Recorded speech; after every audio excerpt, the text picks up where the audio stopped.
When I was a kid, I absolutely hated English. I hated it. I despised it.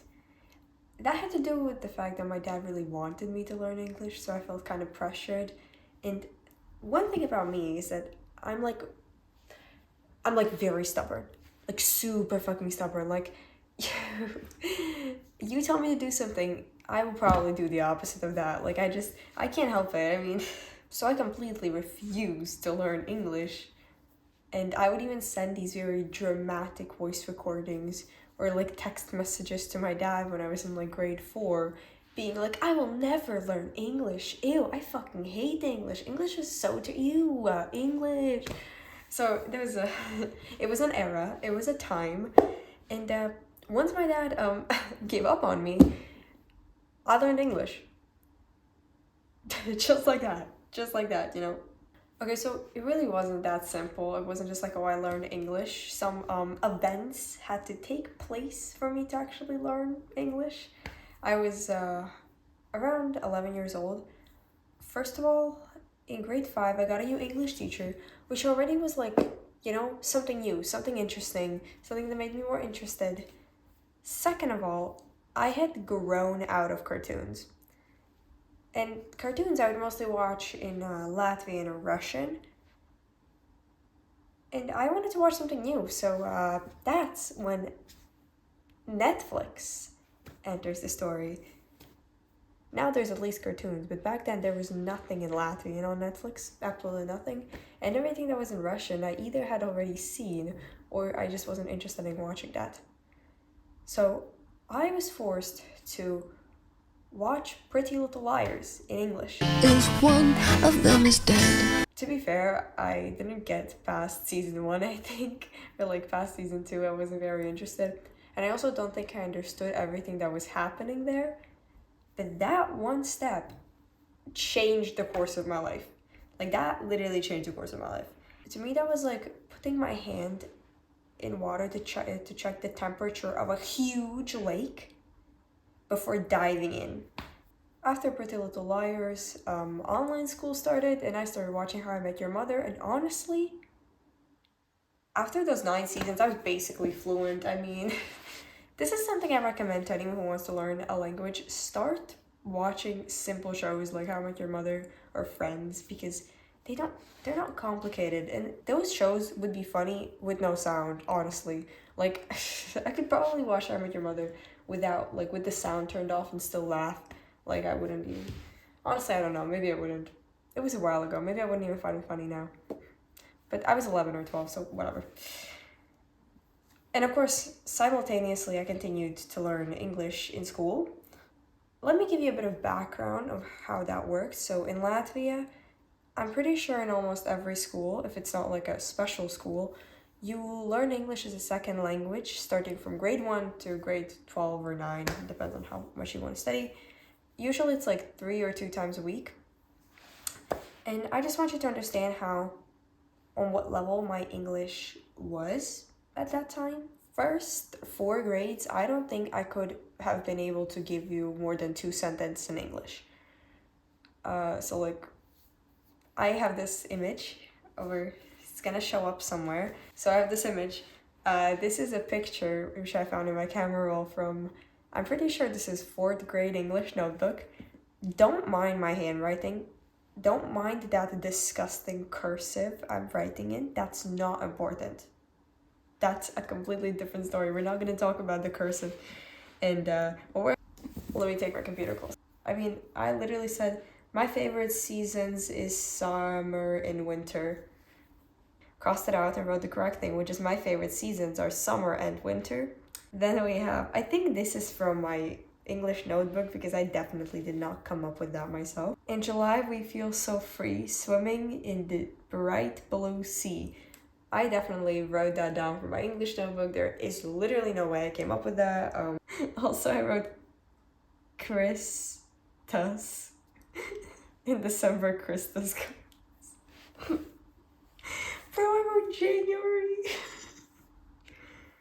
Anyways, so this is, as you can see, my level in grade 4.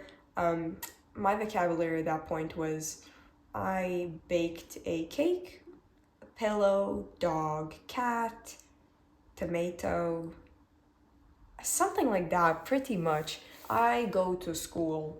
I eat apples. That was my vocabulary. That was my English skill. And I lived in a completely different social bubble from the ages of like 5 to 11. I lived primarily on Russian YouTube, which we will come back to later in this video, but that's just so you know, I did not consume a lot of English media, and only in grade 5 did I start like kind of immersing myself in like the world of like English language, and that started with TV shows. Another thing I had completely forgotten about, but in grade 5 I also started listening to music on Spotify. Like I got my own Spotify account and started listening to music, which meant that kind of already like more artists, like it's already, the app itself is already in English.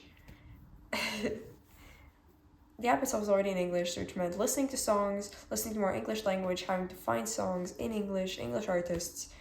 And the most important thing, which in grade, I'd say 6, took me from like a very medium level in English to be the same as my peers who had been learning actually well, because I wasn't really learning. I mean, honestly, I hated learning English first 4 grades. I didn't do anything there. I completely ignored it this lesson. I was just like, oh, fuck you, English. I don't care. I'm a baddie. I don't give a shit. I'm gonna ignore you. That's what I did the first 4 grades. But then I started reading books in English, which honestly changed my life. I don't know where I would be now if I were to do that. I don't know who I would be now. So it skyrocketed my English from literally no knowledge to completely like amazing English, to being able to write 2,000 word essays in English in my current school.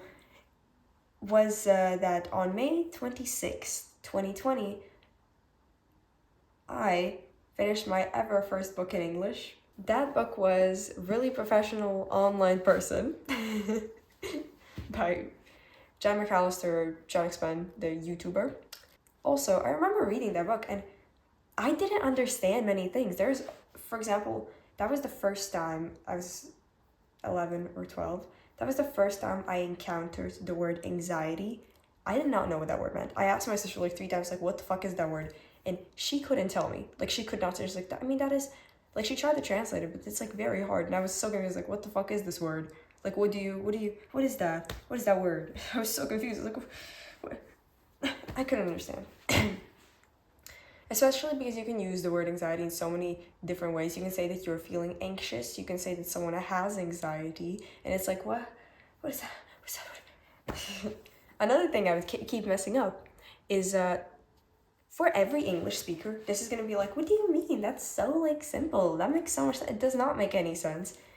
How is it that the word thought, through, thorough are basically the same word? They're spelled the same. You don't pronounce half of the letters in those words. Like, where the fuck does the G go? Where's the G? Where's the thought?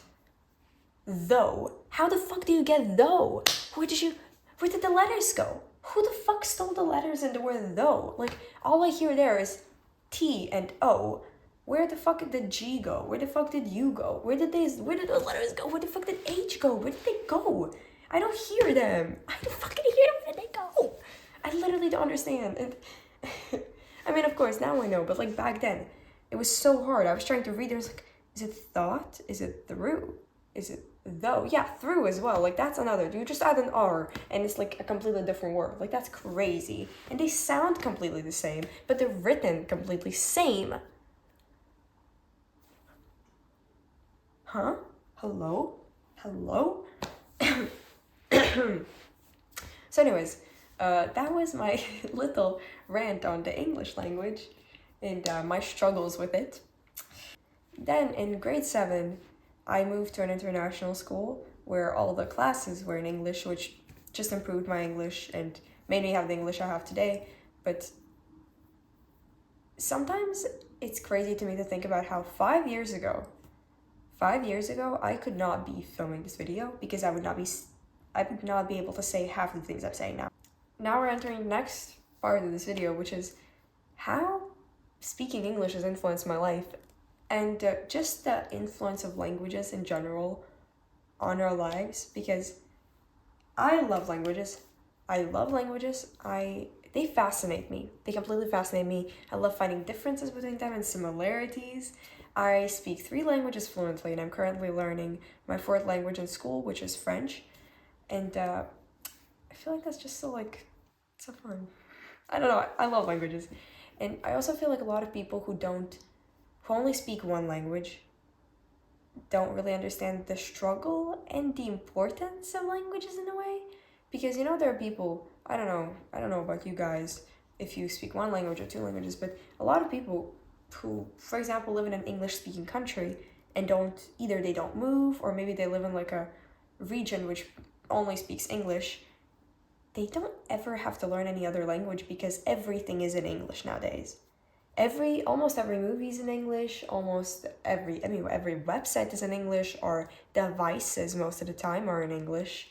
Of course you can translate them and change their language, but it's most of the time everything is in English. So people are not forced to learn languages like I was, because if I wouldn't speak English, I would not have any opportunities in life. If I wouldn't have any basic English skills and I would only know Latvian, I couldn't go anywhere. I wouldn't be able to read books. A lot of books aren't translated into Latvian. So I would be missing out on so much information, even the news. In English, there's such a variety of news, which is non-existent in Latvian, because Latvian news are primarily about what happens in Latvia, our neighboring countries, and European countries.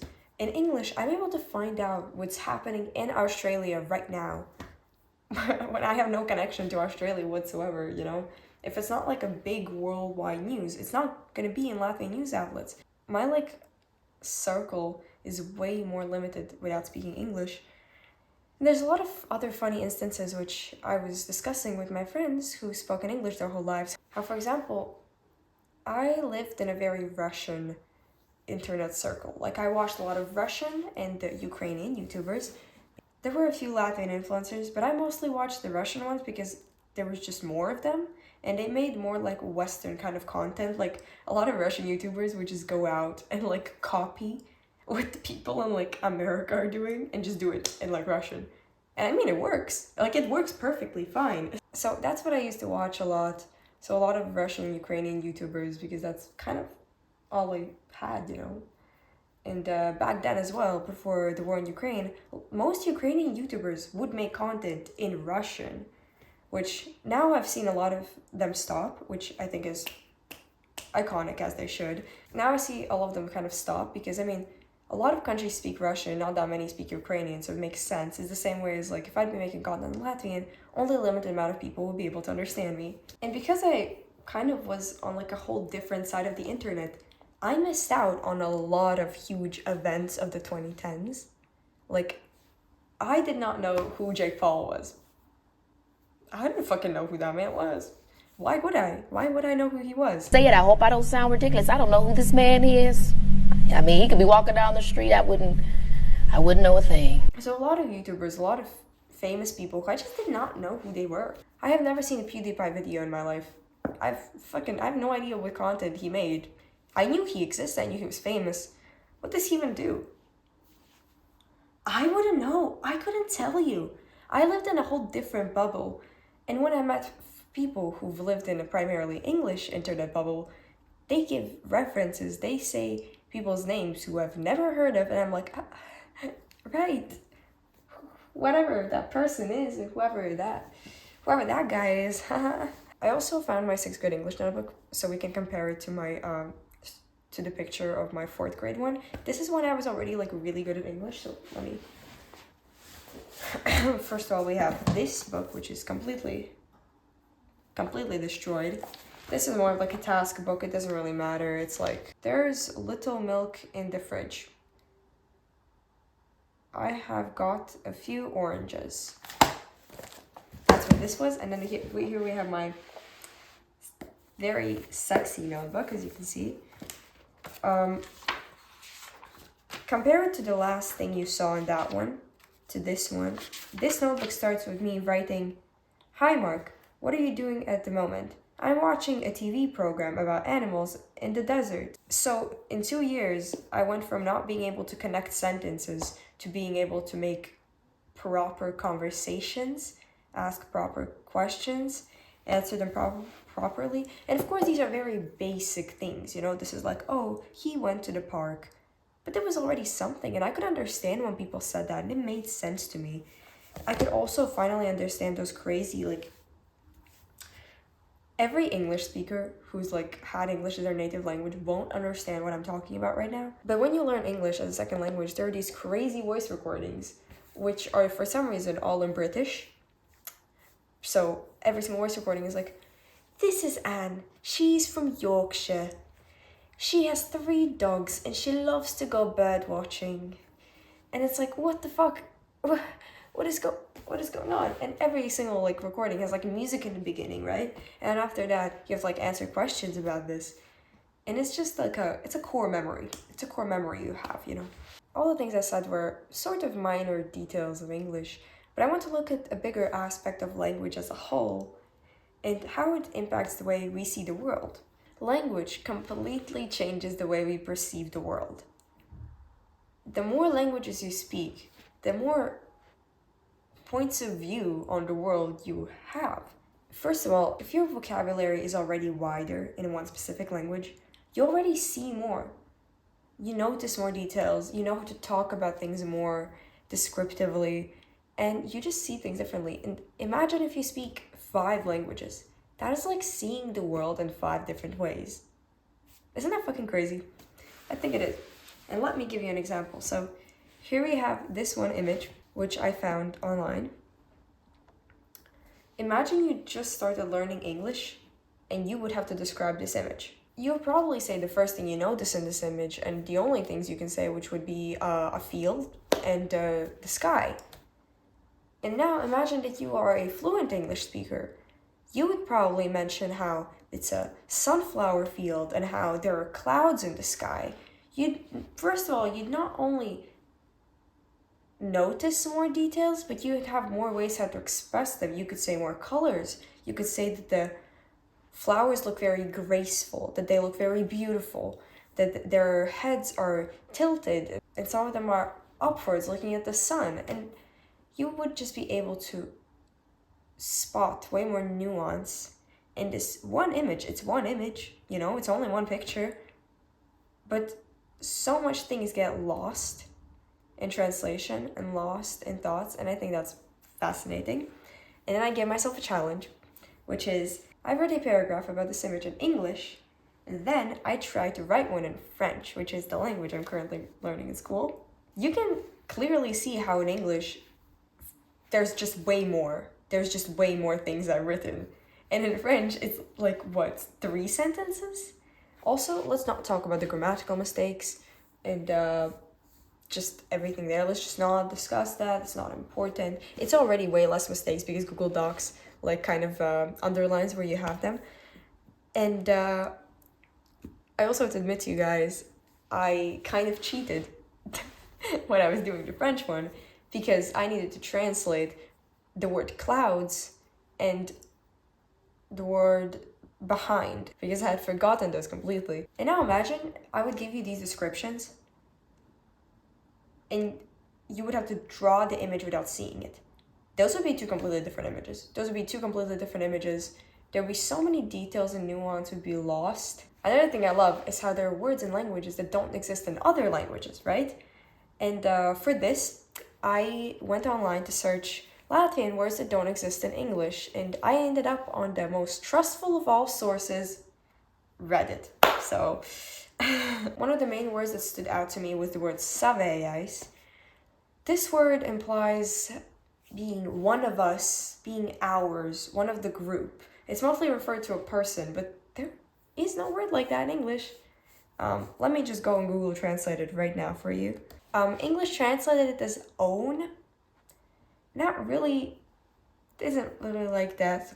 And now let's say vinch is savējais. And how Google translates the sentence would be, he is his own, which is close, But it's really not how it is, because you could say that vinhos saveias or vinhas saveia. It would be like, they are ours. You know, like we know them, they're part of us, they're one of us. Another word, which is a very difficult word, and I would have never thought about this word, is "uventelib," which is first of all, that's a beautiful word, and it doesn't exist in English, and that word means two people being content without anyone else. Well, that's the closest way how I can translate it. And that word does not exist in English. And it's like such a great word, imagine. And of course, there's a lot of other words in different languages. If I'm not wrong, saudade in Portuguese, there's no translation for that in English. In Russian, there are two separate words for light blue and dark blue. There's голубой and there's синий. And in English, that's not how it works. And imagine how different that is. Again, if we'd have to talk about like an image, someone would see the sky and they would say that the sky is голубой, meaning light blue, because, you know, the sky is usually light blue. And in English, saying that it was blue, it could be any shade. It could be any shade. You're not specifying if it's dark, if it's a light, if it's like a cerulean, if it's like a turquoise. You're not specifying anything. And in Russian, you are. So that already makes it so much more like special, so much more nuanced. Another thing which is impossible to translate, and I absolutely hate this, desserts or foods in general. Translating foods from Latvian to English, impossible. They don't exist because they're very closely tied to our traditions, and those traditions don't really exist in other countries. So they don't exist. So words for them are non-existent. And I'm going to give you an image now. There's the image. This dessert is called tiselis. If you're an English speaker, try to describe this dessert. Just think about it. Try to describe it. Because I can't. I can't describe this dessert. I couldn't. There is no translation for it. Once again, if we go to Google Translate and we just paste this word in, it translates to this, which I don't know if anyone knows what it is. So yeah, this is the video, I guess. I guess I have nothing more to say. I just love talking about languages. It's one of the topics that I find very, very interesting. And there's so many different things we could discuss about it. We could discuss translation. We could discuss the nuance in language, the way it develops, the way it impacts us, and the way it doesn't really, you know. How, for example, even if I couldn't speak a language someone else could speak, we could somehow tell each other with our gestures or sign languages. So, for example, we don't need language to understand people's emotions, because that is just something you kind of feel. I hope you liked this video, and I really hope some of you could tell me in the comments any other words that don't exist in English, or literally any cool words, anything about languages. I genuinely, I want to know. And my personal goal is I would really love to learn French, because I'm currently learning it in school, and I think it would be so cool to be fluent in French. I don't know if I'd ever be able to do that, but maybe I should try setting it up as a goal. Yeah. I hope you have a good day. Bye. See you soon.